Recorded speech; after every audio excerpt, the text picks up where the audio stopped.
Ó Senhor, criai em mim um coração que seja puro. Salmo 50. Um bom dia. Em nome do Pai, do Filho e do Espírito Santo. Amém. Recorramos sempre à poderosa intercessão de Maria Santíssima, nossa Mãe, e de São José, o Justo. E o Salmo, além de pedir que Deus crie um coração puro, pede também para que dê um novo espírito decidido.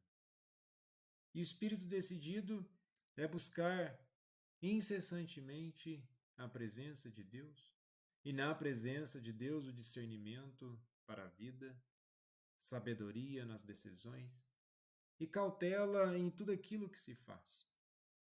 A fé não é simplesmente um ato isolado da vida, ela nos remete às revelações daquilo que devemos vivenciar.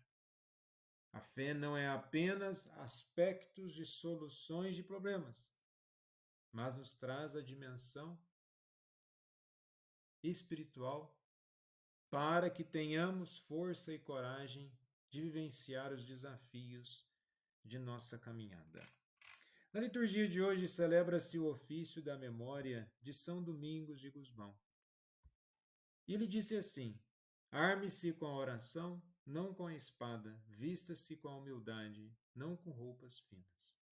Então vejamos a necessidade da oração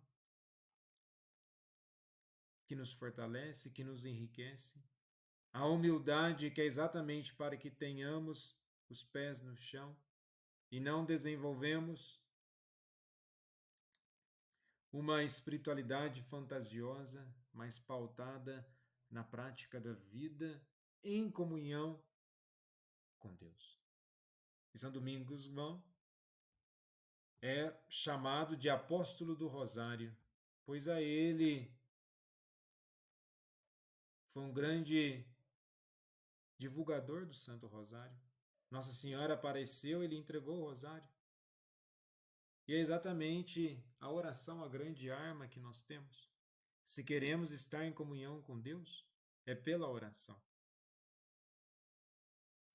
E nesse sentido, na primeira leitura de hoje, em Jeremias 31, do versículo 31 ao 34, o profeta está em comunhão com Deus. E como? Pela oração. E é dito no versículo 31, eis que virão dias, diz o Senhor, em que eu concluirei com a casa de Israel e a casa de Judá uma nova aliança. Não como a aliança que fiz com seus pais, quando os tomei pela mão para retirá-los da terra do Egito, e que eles violaram. Mas eu fiz valer a força sobre eles, diz o Senhor. Essa será a aliança que concluirei com a casa de Israel depois desses dias, diz o Senhor. Imprimirei minha lei em suas entranhas, e hei de escrevê-la em seu coração. Serei seu Deus, eles serão meu povo. Vejamos, temos aqui algo muito íntimo, algo muito próximo da vida do ser humano. Uma aliança não simplesmente por mais um acordo, por mais uma manifestação de fidelidade. Não. É uma promessa de esperança e renovação. É uma garantia do compromisso eterno de Deus com o seu povo, destacando uma mudança de coração e mente, uma experiência direta e pessoal do conhecimento de Deus.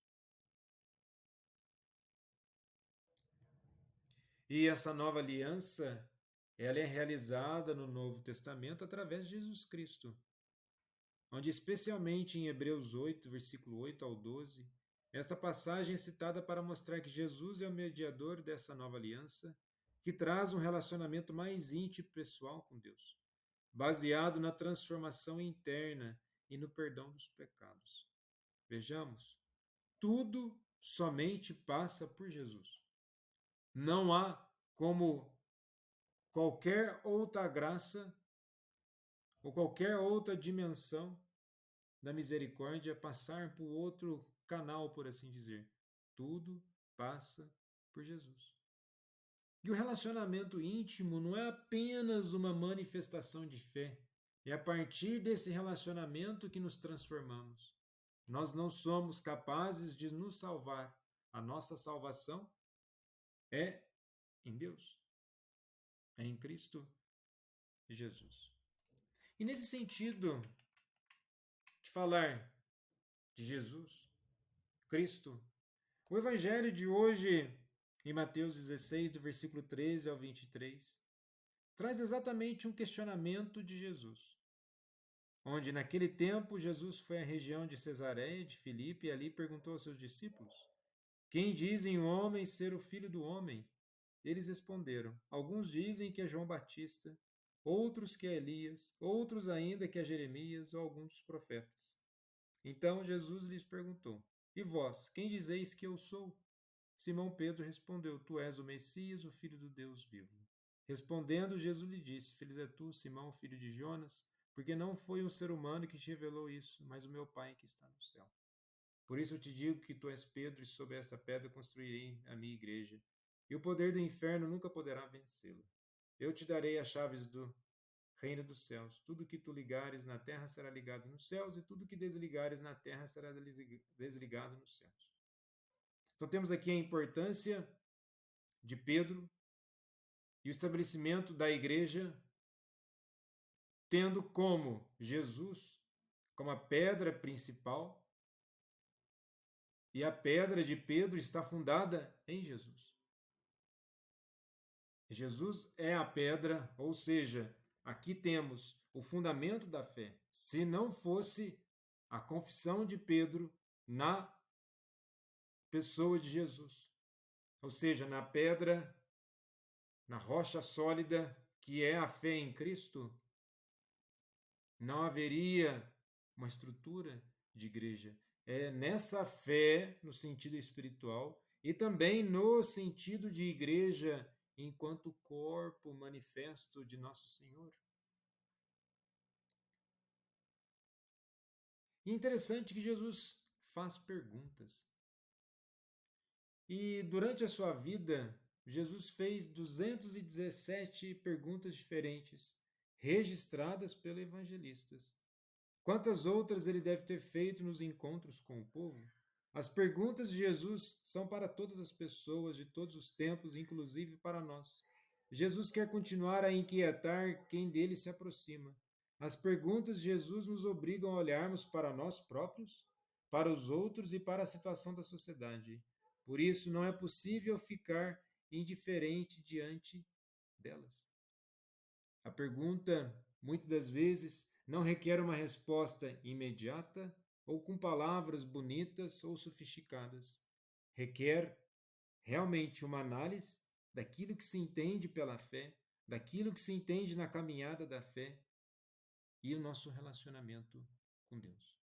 E que possamos ficar atentos a essas perguntas de Jesus, para que de fato não nos acomodemos com nossa fé e possamos aprofundar o nosso amor e a nossa espiritualidade. São Domingos, rogai por nós. Jesus, manso e humilde de coração, fazei o nosso coração semelhante ao vosso.